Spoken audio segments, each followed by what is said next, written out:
Buongiorno mister Buongiorno. Allegretti, domani 29esima giornata in trasferta contro la Prosesto, l'occasione per ritornare a fare punti. Da quali certezze riparte la tua squadra?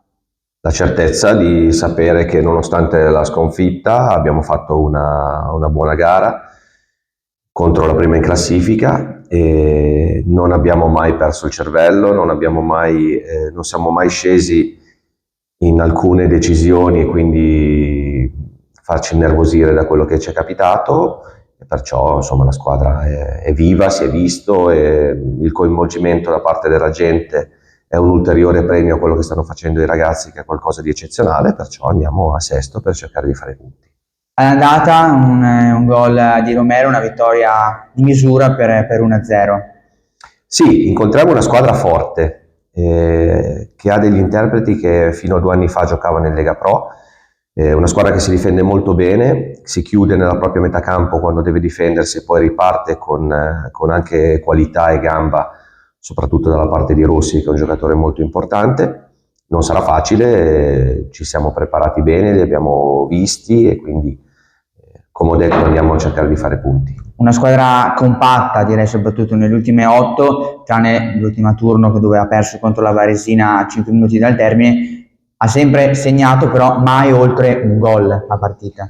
Ma è figlia di questo tipo di atteggiamento, come ho detto è una squadra molto chiusa che si difende bene, in casa ha perso solo 2 volte se non sbaglio, quindi tra le mura amiche è anche una squadra che fa punti, perciò insomma sta a noi al tipo di partita che vorremmo andare a fare. Noi siamo una squadra che non può pensare di difendersi, continuiamo col nostro atteggiamento propositivo, avremo probabilmente la fortuna di giocare su un campo che ci permetterà anche di poter palleggiare, che è una cosa che soprattutto in casa ci viene più difficile, perciò ci sono tutti i presupposti per fare bene. I tuoi come stanno? Settimana scorsa, anche per via di alcune assenze, aveva debuttato dall'inizio Ruffato, che comunque è stato tra uno dei migliori in campo. Adesso sicuramente recuperi qualcuno al rientro dalle squalifiche anche.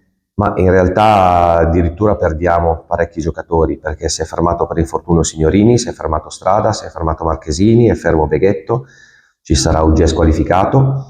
Tutti gli altri sono pronti, stanno bene, quindi numericamente avremo bisogno di qualche ragazzo della Juniores, però va bene, insomma, la squadra non ha subito il contraccolpo e ci mancherebbe, perché è consapevole del fatto che sta facendo bene, che comunque sta dando continuità alle prestazioni, all'entusiasmo, lo percepiamo, siamo contenti, quindi siamo pronti. Grazie mister. Grazie.